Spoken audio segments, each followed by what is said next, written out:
Hello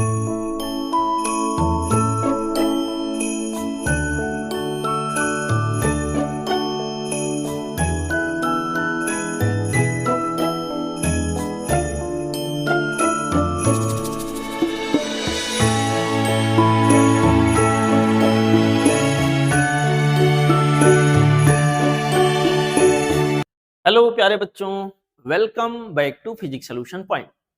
बच्चों, आज के वीडियो में हम लोग टेस्ट नंबर 15 के सॉल्यूशन को देखेंगे।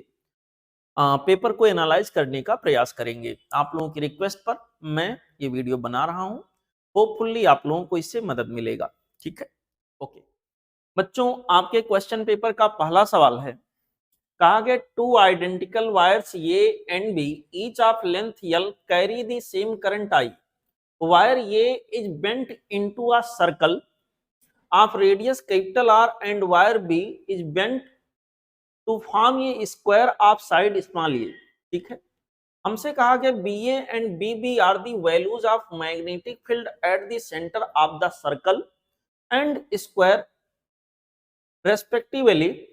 यहां पर बच्चों ये बोला गया है सर्कल BB दी स्क्वायर, यहाँ पे ये चीज बोला गया है। हमसे कहा गया BA अपान BB सब मिला जुला के बच्चों सवाल में कुछ ऐसा कहा गया है कि यल लेंथ के दो आइडेंटिकल वायर्स हैं।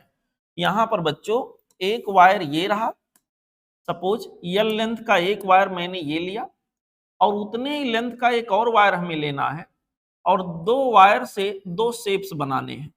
सब लोग देखो मेरे प्यारे बच्चों, यहाँ पर कोई आइडेंटिकल वायर्स मैंने लिया, एक वायर आपके सामने ये रहा, चलिए, और एक वायर बेटा यहां पर आपके सामने और ऐसा ही लेते हैं, दोनों का ही लेंथ यल है। एक वायर का यूज करके हमने सर्कल का शेप बना दिया और एक वायर का यूज करके मैंने स्क्वायर का शेप बना दिया। ये सवाल बोल रहा है।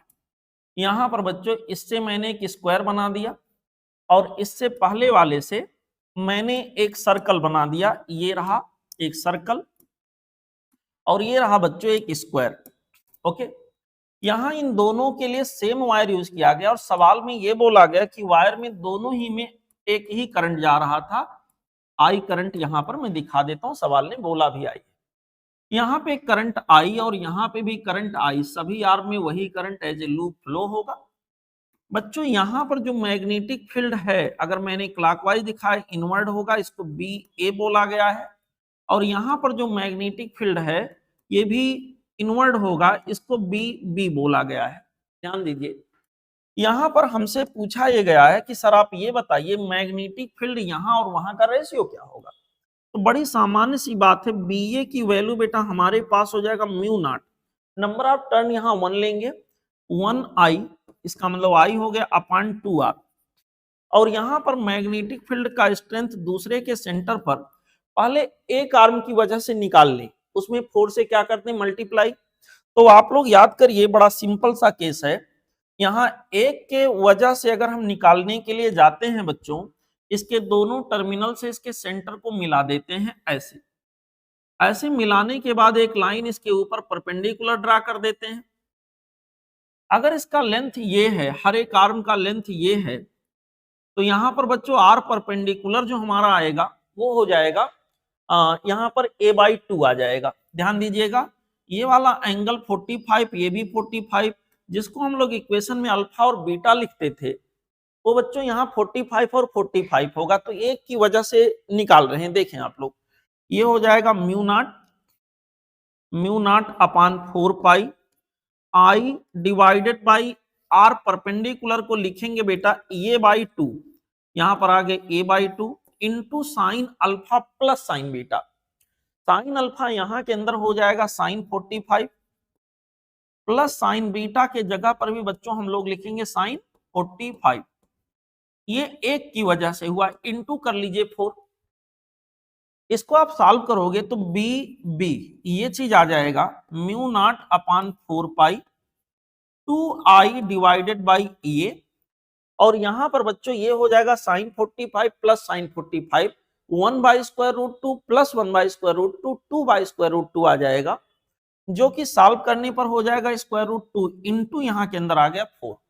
तो आप लोग देखो बेटा, ये वाला 4 यहां से कैंसिल हो जाएगा और ये हो गया simply B B B B, क्या आ गया, mu naught I divided by pi into ये इंटू 2√2 ऐसे आ गया।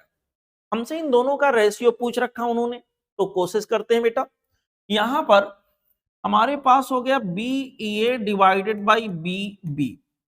बी ए की वैल्यू बच्चों ध्यान से देखिए, यह mu naught i upon 2r, mu naught i upon 2 times of r. This whole much, ये जो यहां के अंदर इतना हिस्सा है, दिस होल मच, इसको हम लोग डिवाइड करेंगे बी बी से, जो कि डिवाइडेड बाई हो जाएगा mu naught i upon pi है, mu naught i upon pi into ये हो जाएगा, और यहां पर आ गया 2 स्क्वायर रूट के अंदर 2 ऐसे। इसको हम लोग सॉल्व करेंगे बच्चों, तो यहां पर म्यू नॉट को कैंसिल कर देगा, आई आई को कैंसिल कर देगा।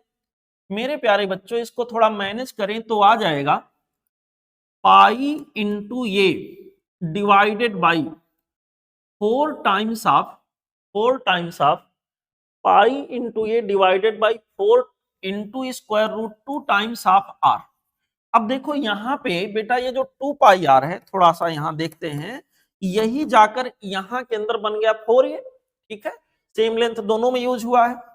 इसका मतलब कोई एक को मैं रिप्लेस कर देता हूं, जैसे सपोज करो मैं यहां निकाल लूं ये की वैल्यू, तो ये की वैल्यू हो जाएगा पाई आर बाई 2 आ जाएगा, 2 पाई आर बाई 4 यानी पाई आर बाई 2। ये की वैल्यू यहां रख लेता हूं तो आ जाएगा पाई, और ये हो जाएगा pi into R by 2, this much divided by 4 square root के अंदर 2 आर ऐसे। बच्चों आप देखो r और r यहां से हो जाएगा कैंसिल, यहां के अंदर बेटा हमारे पास आ गया पाई का square divided by 8 square root के अंदर 2। तो इसका जो जवाब हुआ वो हो गया pi square divided by 8 square root 2, मतलब इसका जो आंसर होगा, करेक्ट चॉइस होगा यहाँ के लिए, वो हो जाएगा बेटा यहाँ पर ऑप्शन बी, ठीक है। Option B would be the correct choice for this particular question. Now let's enjoy question number next 1। यहां अगला सवाल बेटा, अगला सवाल ये है question number 2।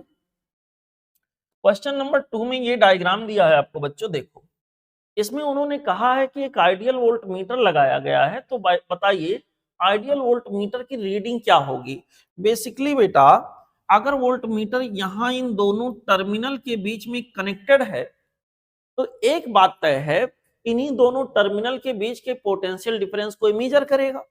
Ideal volt meter है तो इसके अंदर रेजिस्टेंस इनफाइनाइट होगा, तो इस ब्रांच में कोई करंट जाना नहीं होगा, तो सिंपली इसको ओपन सर्किट की तरह से मैं ट्रीट कर सकता हूं। ऐसा मालूम पड़े जैसे कि यहाँ वोल्टेज नाम का कोई सोर्स यहाँ पर बच्चों कोई चीज लगा ही ना हो, क्योंकि आइडियल वोल्ट मीटर है तो ये कोई यहाँ पर रेजिस्टेंस नहीं लगाए, सॉरी यहाँ के अंदर ये ओपन सर्किट के जैसा रिएक्ट करेगा, इसमें कोई करंट नहीं जाएगा। अब देखो जहां तक वोल्टेज रीडिंग की बात है, तो यहां से यहां के बीच में वोल्टेज का रीडिंग हमारे पास वही होगा जो इन दोनों पॉइंट के बीच में पोटेंशियल का डिफरेंस होगा, वही वो रीड करेगा। मेरे प्यारे बच्चों अब आइडियल वोल्ट मीटर के से इस पर कोई प्रभाव नहीं पड़ेगा, ये दोनों सीरीज में रहेंगे और ये दोनों ही सीरीज में रहेंगे। अब क्या होगा, इसको 2 वोल्ट मिल रहा है, इसमें रेजिस्टेंस इस आर में बेटा दोनों सीरीज में आ गए हैं, ये 50 ओम का, इसमें भी 50, तो इसमें जो करंट जा रहा होगा इस ब्रांच में जाने वाला करंट हो जाएगा वोल्टेज 2/50 एम्पियर, ठीक है। और इस ब्रांच में जो करंट जा रहा होगा वो भी जा रहा होगा सेम, यहां पर 2/50 एम्पियर इसमें भी जा रहा होगा।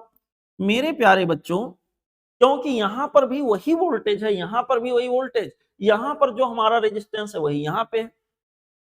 अब हम इसमें लगा देते हैं जो आप लोगों को मैंने सिखाया था डॉक्टर झोला concept, Kirchhoff's law for part of circuit. तो यहां से हम चलेंगे, हम कहेंगे VA। अब देखो यहां हम करंट के अपोजिट जा रहे हैं, तो यहां वोल्टेज गेन होगा, प्लस कर लीजिए I into R, 2/50 into R के जगह पर कर लेते हैं 20। यहां पर देखिए करंट के एलांग जा रहे हैं तो माइनस हो जाएगा 2/50 इंटू रेजिस्टेंस के जगह हो गया 30, ठीक है, इक्वल टू VB, ऐसे कर लेते हैं, ठीक। तो यहाँ के अंदर बेटा ये हमारे पास आ जाएगा VA, यहाँ पर हमारे पास क्या हो गया, ये हो गया 40/50, या इसको थोड़ा सॉल्व कर लेते हैं बेटा, 0 0 कैंसिल हो गया, यहाँ पर आ जाएगा 4/5, और यहाँ पर बच्चों हमारे पास आ जाएगा -6/5, इक्वल टू VB आ गया। हमें इनफैक्ट निकालना potential difference between A and B, वही रीडिंग होगा वोल्टमीटर का। तो देखते हैं, इसको सॉल्व करोगे बच्चों, ये आ जाएगा VA प्लस हाफ, यहाँ पर बच्चों प्लस हाफ की बजाय यहाँ माइनस हो जाएगा 2/5, इक्वल टू VB। तो VA minus of VB, this much will be equal to 2/5 volt, 2/5 volt, 2/5 volt. बेटा यहाँ पर आ गया 0.4 वोल्ट, तो इसका जो आंसर हो गया वो हो गया 0.4 वोल्ट, यानी कि जो करेक्ट चॉइस यहाँ के लिए हम लोग लेंगे बेटा वो हो जाएगा ऑप्शन ये, ठीक है। Option A would be the correct choice for this particular question. Now let's enjoy question number next 1। Okay, चलते हैं बेटा अगले सवाल पे। हमारा अगला क्वेश्चन यहाँ पे जो है वो है बेटा अगला सवाल जो यहाँ पे है, हम लोग सवाल पे आते हैं। Question number 3। क्वेश्चन नंबर 3 में बच्चों आप लोग देखो, इसमें कहा गया इफेक्टिव रेजिस्टेंस क्या होगा। इफेक्टिव रेजिस्टेंस देखें सब लोग बच्चों, इफेक्टिव रेजिस्टेंस ए और P और Q के बीच क्या होगा। तो देखिए यहाँ सिमेट्री बन रही है, यहाँ जो वोल्ट यहाँ होगा वही यहाँ होगा, वही यहाँ होगा, इसमें कोई करंट जाना नहीं, इसमें कोई करंट जाना नहीं है। दूसरे हिसाब से देखो तो ये बैलेंस्ड व्हीटस्टोन ब्रिज बन रहा है, small r 2r small r 2r। इधर से देखो ये भी बैलेंस्ड व्हीटस्टोन ब्रिज बन रहा है, तो ये बीच वाले रेजिस्टेंस का कोई मीनिंग हुआ नहीं बच्चों। ये दोनों सीरीज में आ जाएंगे, ये दोनों सीरीज में आ जाएंगे, और ये दोनों सीरीज में आ जाएंगे, ये दोनों सीरीज में आ जाएंगे। इनका सीरीज कॉम्बिनेशन आ जाएगा 4R, इनका सीरीज कॉम्बिनेशन 4 कैपिटल R, इनका series combination 2 small r। 4 capital R parallel में आ गया तो हो जाएगा 2 कैपिटल R, और 2 कैपिटल R बेटा 2 स्मॉल r के पैरेलल में आ जाएगा। समझिएगा, इन दोनों को इकट्ठा करोगे इसको और इसको तो 2R, 2 capital R 2 small r parallel में, तो R इक्विवेलेंट जो यहाँ के अंदर बनेगा वो हो जाएगा 2 कैपिटल R, यहाँ पर माफ करिएगा 2 times of capital R parallel to 2 times of small r। ठीक है बेटा, इसको सॉल्व करोगे तो R1 into R2 divided by R1 plus R2 के हिसाब से आ जाएगा 2R into 2 small r divided by दोनों का सम 2 capital R plus 2 small r। इसको सॉल्व करेंगे बेटा 4 times of capital R small r divided by 2 times of capital R plus small r। इसको कट किया, यहाँ के अंदर आ गया 2 times of capital R small r divided by capital R plus small r। यही बच्चों यहाँ के लिए रिजल्ट होगा। तो अगर ऑप्शन पे जाके चेक करें तो करेक्ट चॉइस हमारे पास हो जाएगा ऑप्शन ये, ठीक है। ऑप्शन ये would be the correct choice for this particular question. Now let's enjoy question number next 1। देखें अगला सवाल बेटा, क्वेश्चन नंबर नेक्स्ट 1 अगला सवाल हमारे पास है क्वेश्चन नंबर 27। कहा कि 27 identical drops of mercury are charged simultaneously to same potential of 10 volt। हमसे कहा गया है assuming drop to be spherical if all the charged drops are made to combine to form ये one large drop। तो कहा गया potential of larger drop, बेटा ऐसे ऐसे ऐसे बहुत सारे ड्रॉप्स हैं, यहाँ 27 टोटल है, मिल करके एक बड़े ड्रॉप को बना रहे हैं। समझिएगा, तो बड़े ड्रॉप का बेटा यहाँ के अंदर हर एक का पोटेंशियल दिया, बड़े ड्रॉप का निकालना है। सिंपल इक्वेशन इसके लिए अप्लाई करेंगे, ओवरऑल पोटेंशियल इक्वल टू हो जाएगा n की power 2/3 times of V not, किसी एक का, हर के पास सभी के पास सेम है।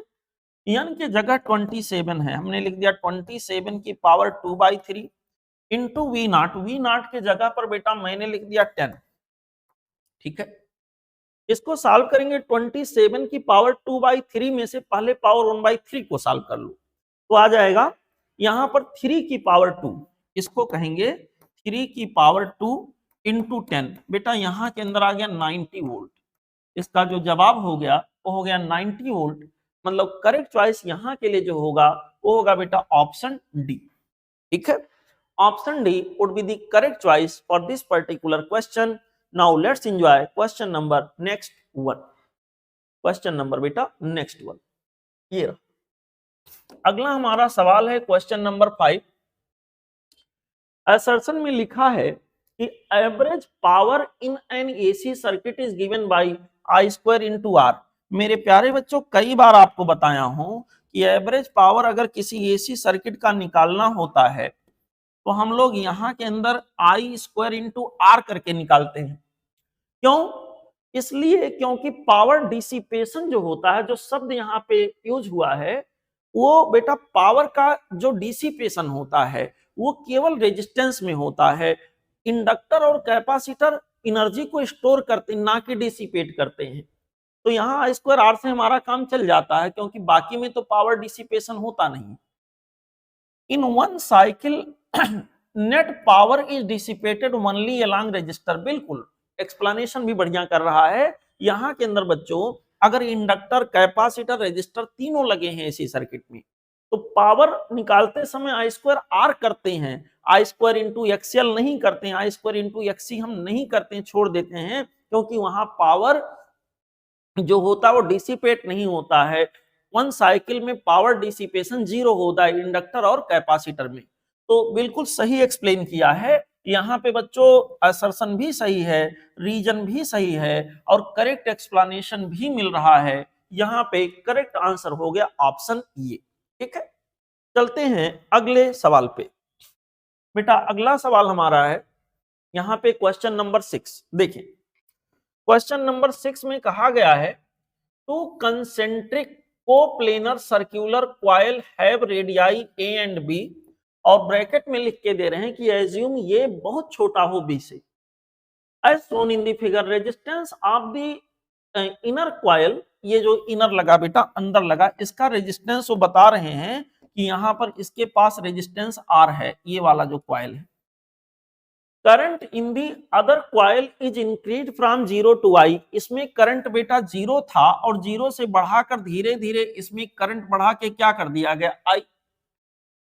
हमसे कहा कि total charge circulating in the inner coil, inner coil में टोटल चार्ज कितना सर्कुलेट होगा। बेटा इनर कॉइल में जो चार्ज सर्कुलेट होगा वो होगा इंड्यूस चार्ज।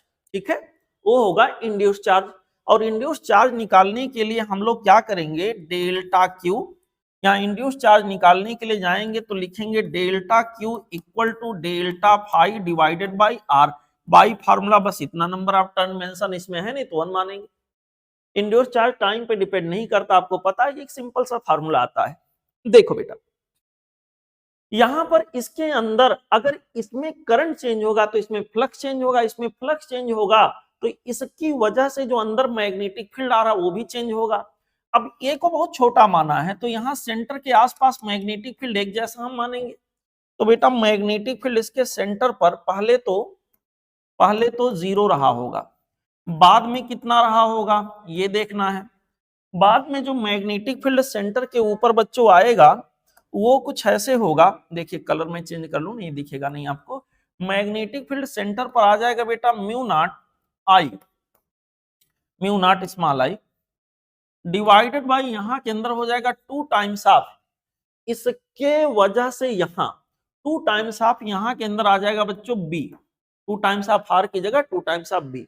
अब ये मैग्नेटिक फील्ड इसके सेंटर पर होगा, जब इसमें करंट चेंज होगा तो इसका मैग्नेटिक फील्ड बड़े वाले कॉइल में या बड़े वाले लूप में अगर करंट बढ़ेगा तो इसका मैग्नेटिक फील्ड भी बढ़ा होगा और बढ़कर इतना आ गया होगा।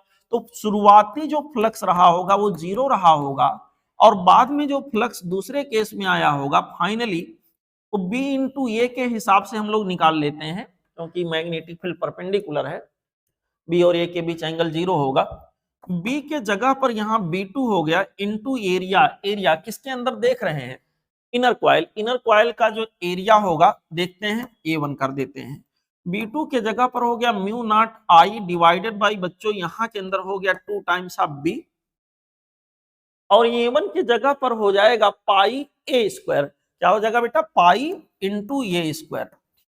यहां पर मैग्नेटिक फ्लक्स हो गया, मैग्नेटिक फ्लक्स में चेंज होगा दिस माइनस दिस, तो मैग्नेटिक फ्लक्स में होने वाला चेंज दिस माइनस दिस, ये तो जीरो है, तो डेल्टा फाई की वैल्यू हमारा फाई टू के बराबर आ जाएगा, जो कि होगा mu naught I divide multiplied by pi into A square divided by यहां के अंदर होगा बेटा 2 टाइम्स ऑफ बी, और यहां पर हमारे पास आ गया, यहां पर एक और चीज पहले से है, दिस इज आर। यही हमारा आंसर होना चाहिए।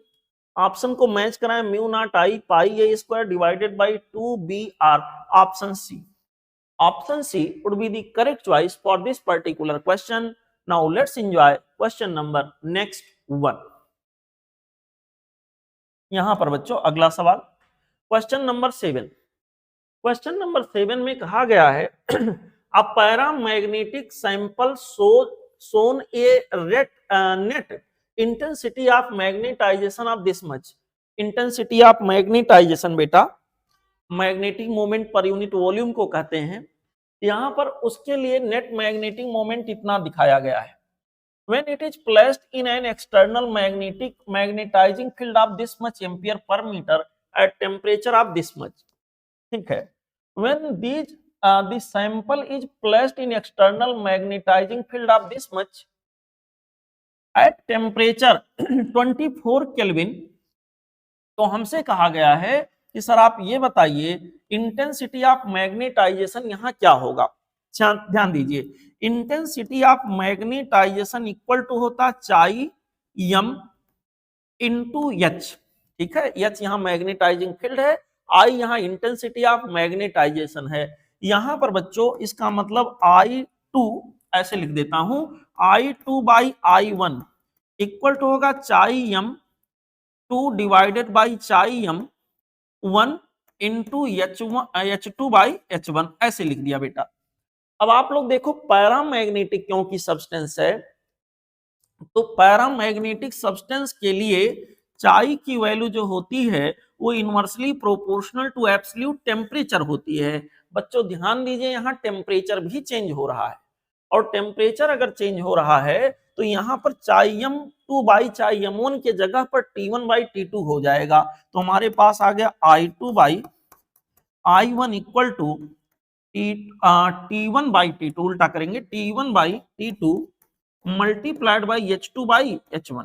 देखें इसको सॉल्व करेंगे, I2 बाई I1 है बेटा, I1 की वैल्यू हमसे कहा गया 6 एम्पियर पर मीटर है, इसके जगह पर मैंने लिख लिया 6 इक्वल टू T1, पहला जो टेम्परेचर था 4 केल्विन है और दूसरा 24 है, तो यहां हो गया 4 बाई 24 मल्टीप्लाइड बाई, यहां पर बच्चों हमारे पास है H2 बाई H1, दूसरा जो मैग्नेटाइजिंग फील्ड है वो है 0.3 और पहले जो था वो कितना था, यहां के अंदर 0.4।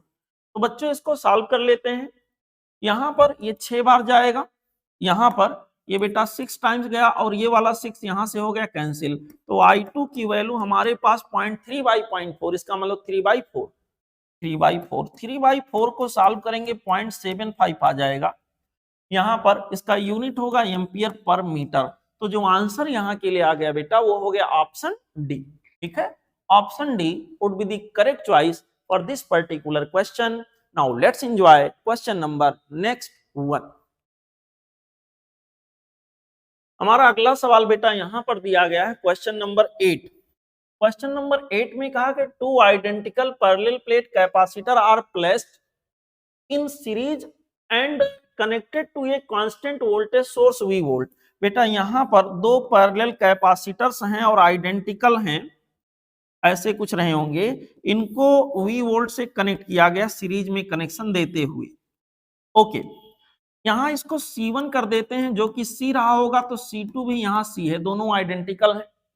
तो ऑब्वियसली अगर दोनों की कैपेसिटी बराबर है बेटा तो दोनों पर वोल्टेज आधा आधा बढ़ जाएगा, V/2 दोनों पर हो गए।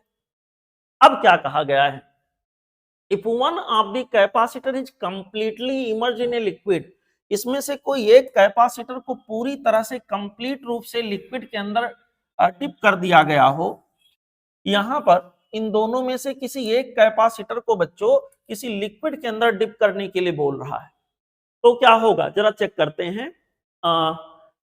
डाइलेक्ट्रिक कांस्टेंट लिक्विड का कह रहा के बराबर हो, then potential difference between the plates of the other capacitor will be change by other capacitor. जैसे मान लो इसमें मैंने यहां पर डाइलेक्ट्रिक लिक्विड डाल दिया जो कि के है, तो अब C2 की वैल्यू हो जाएगा K इंटू सी और C1 की वैल्यू वही रहेगा। तो अदर कैपेसिटर जिसमें लिक्विड को भरा गया उसका नहीं, अदर का, इसका पूछा गया है। तो बेटा यहां पर अब अभी जो V/2 था अब ये नहीं रह जाएगा। यहां पर सपोज करिए V डैश हो गया या V डैश या जो भी सिंबल दे दीजिए, तो V डैश की वैल्यू देखिए दोनों क्योंकि सीरीज में है तो फाइनली तो दोनों पर चार्ज बराबर रहना है। यहां के अंदर बेटा V की वैल्यू होगा Q/C, चार्ज बराबर रहना है तो V इनवर्सली प्रोपोर्शनल टू आ जाएगा C। अगर ऐसी प्रोपोर्शनलिटी आती है दो भागों में मुझे डिवाइड करना है, तो यहाँ पर V डैश इक्वल टू यहाँ का जब पोटेंशियल निकालेंगे तो पहले यहाँ का कैपेसिटेंस लिखेंगे C2 divided by C1 plus C2 multiplied by total voltage. ठीक है बेटा, जैसे करंट डिवीजन रूल में करते हैं वैसे यहाँ वोल्टेज को डिवाइड कर देंगे क्योंकि इनवर्स प्रोपोर्शनलिटी आती है। यहाँ के अंदर C2 के जगह पर बेटा हो जाएगा K इंटू सी और C1 के जगह पर C, C2 के जगह पर K into C into V. तो V डैश जो हमारे पास होगा हो जाएगा 1 डिवाइडेड बाई, या यूं कह लीजिए K डिवाइडेड बाई 1 प्लस आप K इंटू वी हो गया। ये हो गया हमारे पास बेटा V डैश। चेंज बाई, यहाँ शब्दों पे ध्यान दीजिए, चेंज बाई कितना वोल्टेज अदर कैपेसिटर, मतलब जिसको लिक्विड में नहीं डिप किया गया है उसके अंदर पोटेंशियल का कितना चेंज आएगा, चेंज बाई पहले की तुलना में। तो डेल्टा V ये वाले का देखेंगे, पहले V/2 था और अब कितना हो गया V dash. V/2 V dash के जगह पर बेटा हमारे पास हो गया है K divided by K plus 1 into यहाँ के अंदर हमारे पास हो गया है V। ऐसे अब क्या करते हैं बच्चों, यहां से V को कॉमन कर लेते हैं।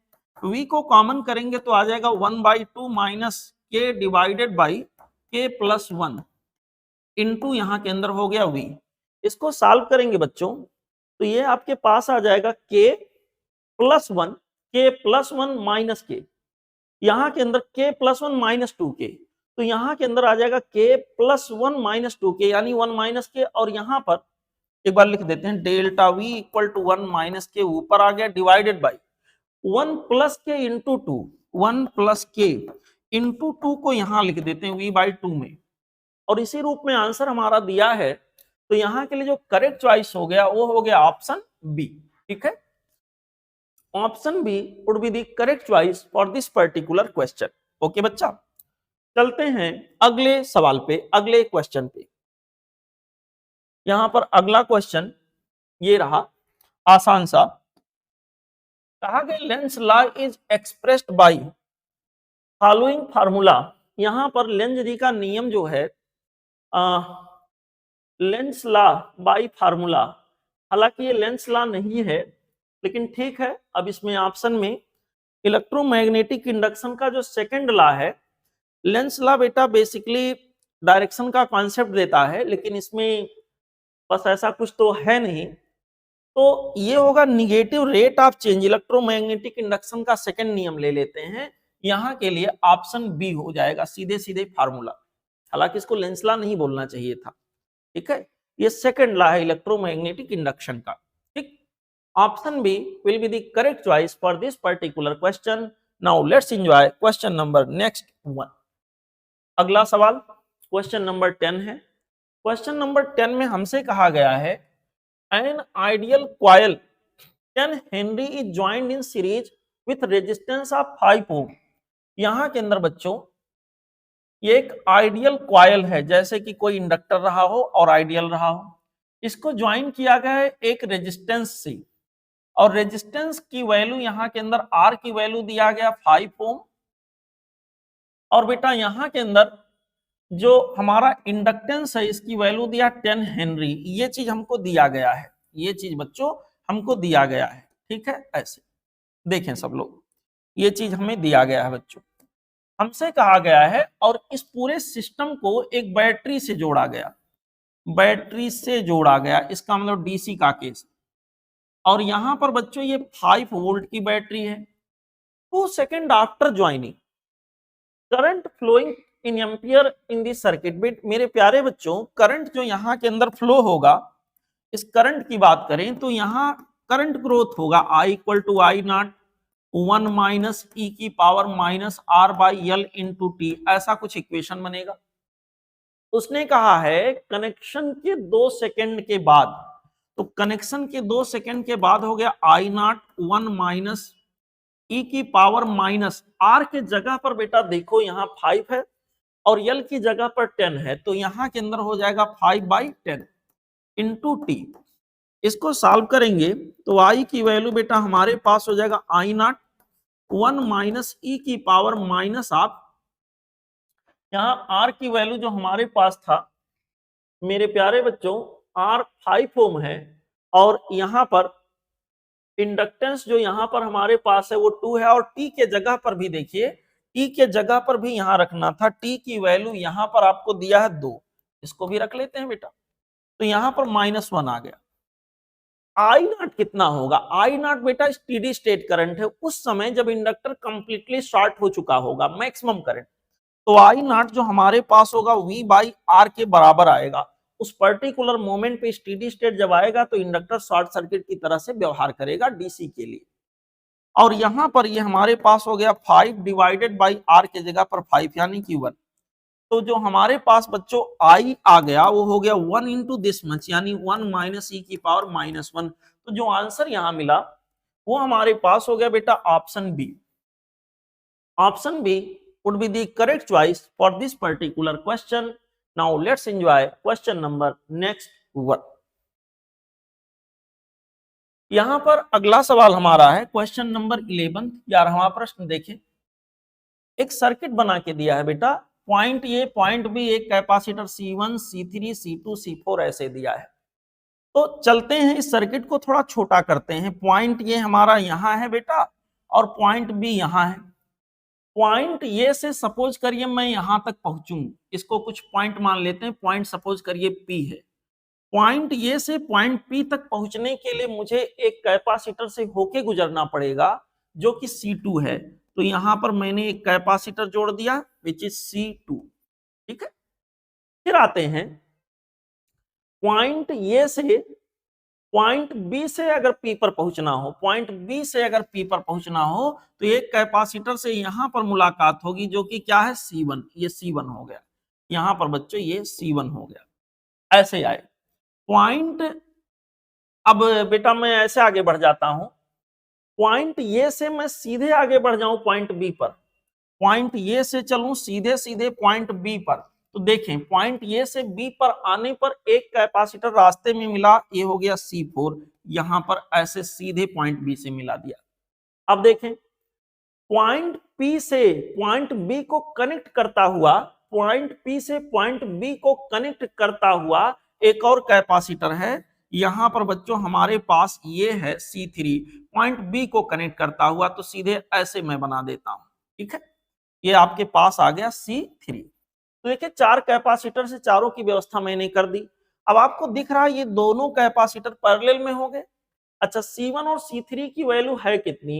ईच कैपेसिटर का 9 माइक्रोफैराड का है, तो 9 और 9 का पैरेलल यहां पर हो जाएगा 18 माइक्रोफैराड। 18 माइक्रोफैराड बेटा, और ये C2 भी 9 है, ये दोनों सीरीज में आ जाएंगे।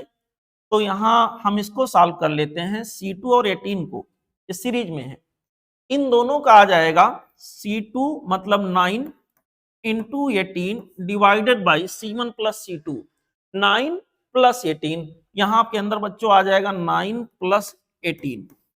देखें ये हो जाएगा 9 इंटू 18 डिवाइडेड बाई 9 प्लस 18 जो कि 27 हो गया। यहां पर ये आ गया 3 और ये आ गया 6, यानी कि ऊपर का रो जो हम सॉल्व किए तो 6 माइक्रोफैराड आ गया।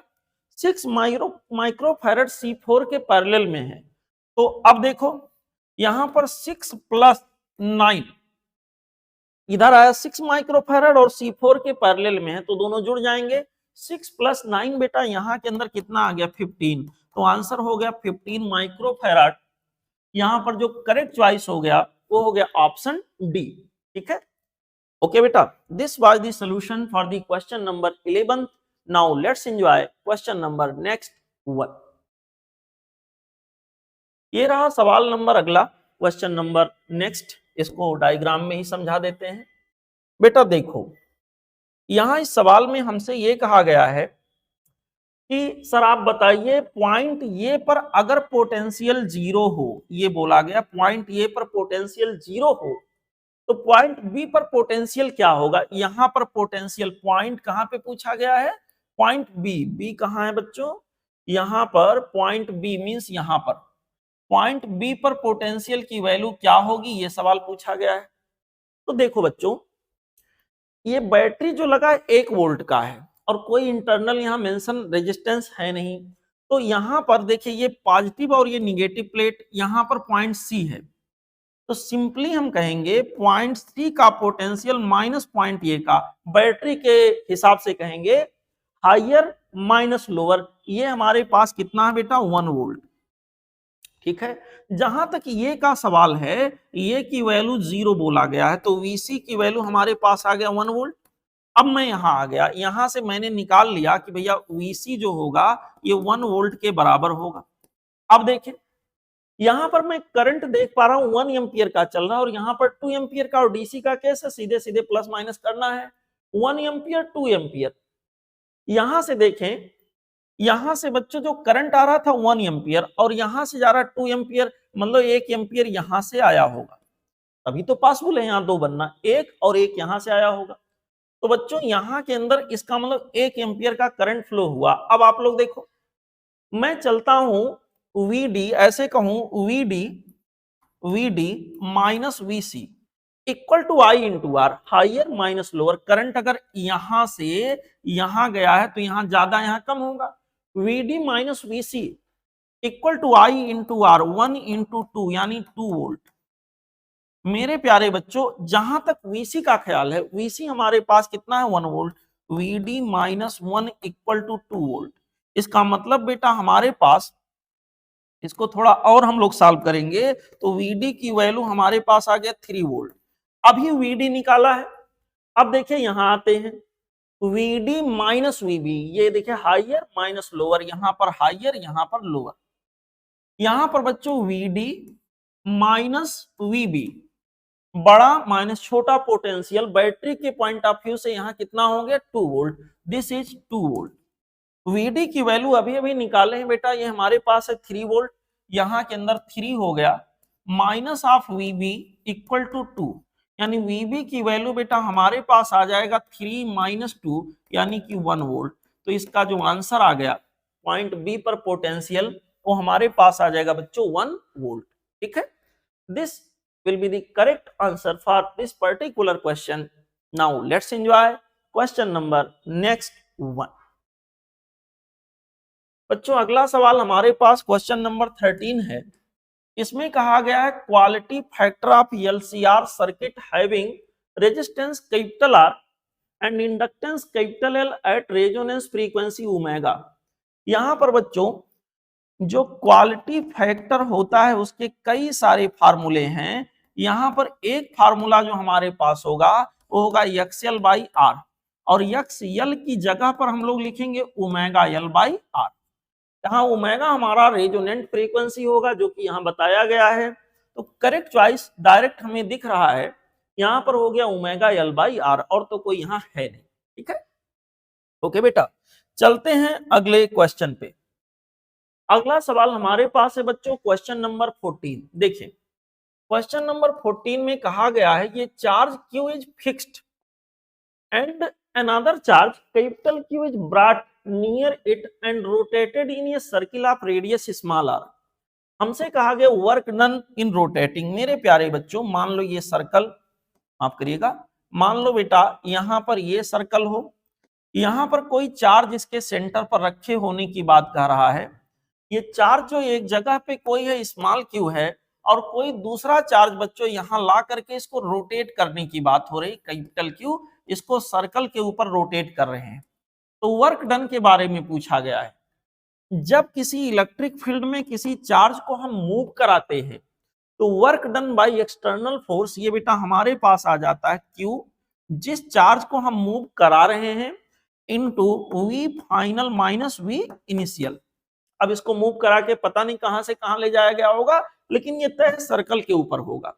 तो देखो ये जो पोटेंशियल V फाइनल और V इनिशियल लिखा है बेटा, ये उस चार्ज की वजह से नहीं होता जिसको मैं मूव करा रहा हूं, ये उस चार्ज की वजह से होता है जो मूव करने के अलावा कोई होता है। मतलब इसके अलावा जो चार्ज है, इसके अलावा जो चार्ज है उसके वजह से यहाँ पर पोटेंशियल देखेंगे, और वो चार्ज ये है। इसकी वजह से सर्कल के हर एक पॉइंट पर पोटेंशियल सेम होगा। यहाँ पर बच्चों इसका मतलब V फाइनल और V इनिशियल सेम ही होना है, तो ये V final minus V initial की वैल्यू 0 हो जाएगी और वर्क डन यहाँ पे क्या आ जाएगा, 0। ठीक है बेटा, यहाँ के लिए वर्क डन की वैल्यू 0 के बराबर हो गया। ओके, चलते हैं बच्चों अगले क्वेश्चन पे। हमारा अगला क्वेश्चन है बच्चों क्वेश्चन नंबर 15। देखते हैं क्या है। क्वेश्चन नंबर 15 में कह रहा है the capacitance of an air capacitor is 15 microfarad. बहुत बढ़िया। The separation between the plates is 6 millimetre. Okay, copper plate of 3 millimetre thickness is introduced symmetrically between the plates. Capacitance now becomes. यहां पर बच्चों सब मिला जुला के एक कैपेसिटर के बारे में बोला गया है। यहां पर एक कैपेसिटर सपोज करिए ऐसे मैं बना देता हूं, इसकी 2 प्लेटें, यहां पर बच्चों कैपेसिटर की 2 प्लेटें ऐसे रखे हुए थे। सपोज यहां पर कैपेसिटर की 2 प्लेटें, एक प्लेट यहां पे है और ऐसा ही बच्चों एक प्लेट यहां पर ले लेते हैं। इन दोनों प्लेटों के बीच में सेपरेशन उसने बताया है 6 मिलीमीटर था, मैंने डी मान लिया। ठीक है, और यहां पर इसकी कैपेसिटी अभी के लिए जो है वो है 15 माइक्रोफैराड। अब क्या कह रहा है, कह रहा है इनके प्लेटों के बीच में कोई यहां मेटल का, कॉपर का मतलब मेटल का स्लैब डाल दिया गया है जिसकी थिकनेस 3 मिलीमीटर है। 6 मिलीमीटर इनके बीच का सेपरेशन था और 3 मिलीमीटर थिकनेस का यहाँ पर कॉपर का स्लैब डाल दिया गया। ऐसा कुछ यहाँ के अंदर बोला गया है, कॉपर प्लेट डाल दिया गया जिसका थिकनेस अच्छा खासा है। ये बेटा यहाँ के अंदर ये डाल दिया गया, ऐसा कुछ। तो 6 मिलीमीटर और 3 मतलब ये क्या हो गया, D/2। अब देखते हैं यहां पर कैपेसिटी क्या आएगी। बेटा कैपेसिटी की वैल्यू हमारे पास कुछ ऐसे हो जाएगा। देखें, कैपेसिटी निकालने के लिए जाएंगे, C आ जाएगा एप्सिलॉन नॉट ये divided by D minus T। T के जगह पर आप D/2 यहां कर लो। ठीक है, क्योंकि पहले 6 था, बाद में 3 मिलीमीटर मतलब D/2, बाद में 3 मिलीमीटर का स्लैब इंट्रोड्यूस किया गया मतलब T के जगह D/2 प्लस T अपान K। T का मतलब हो गया D/2 अपान K, क्योंकि मेटल का स्लैब है तो K के लिए इनफाइनाइट हो गया, K की वैल्यू इनफाइनाइट, ये वैल्यू बेटा 0 आ जाएगा। इस तरह से C की वैल्यू हो जाएगी एप्सिलॉन नॉट ये डिवाइडेड बाई D/2 और इस तरह से आ जाएगा 2 टाइम्स ऑफ एप्सिलॉन नॉट ये डिवाइडेड बाई D। ये जो वैल्यू है दिस वन, ये जो वैल्यू है बेटा ये हमारे पास C एप्सिलॉन नॉट ये बाई D के जगह पे हम लोग 15 लिख सकते हैं। यहां के अंदर C की वैल्यू आ जाएगी 2 इंटू 15, यानी कि हो गया 30 माइक्रोफैराड। ठीक है, 30 माइक्रोफैराड इसका आंसर हो गया। ओके बेटा, अभी इस वीडियो में आपको मैं यहां तक का सलूशन भेज पा रहा हूं बच्चों। इसके आगे का जो क्वेश्चन है उसका वीडियो सलूशन कोशिश करूंगा अगले वीडियो में मैं कल आपको भेज पाऊं। थैंक यू बच्चों।